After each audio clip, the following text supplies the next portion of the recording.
আজকে কোন জায়গায় গাছ অভিযান? আজকে আমাদের গোপন একটা খবর আসে যে তিহাস সিং এডিসি ভিলেজের অন্তর্গত হাজারিপাড়া জঙ্গলে এখানে গাঁজা চাষ করেছে। সেই অনুযায়ী আমরা খবরটা ভেরিফাই করি, খবরটাই করে জায়গাটা আইডেন্টিফাই করার পরে আমাদের ঊর্ধ্বতন কর্তৃপক্ষের কাছে এটা খবরটা জানাই।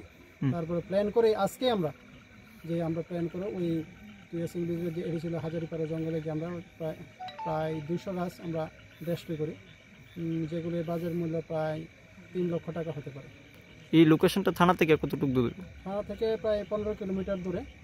এবং আমাদের কাছে একটা খবর আসে, তো আমি জনগণের কাছে আবেদন থাকবো, এই যদি ইনফরমেশন যদি আপনাদের কাছে আরও থাকে আমাদের কাছে একটু শেয়ার করবেন।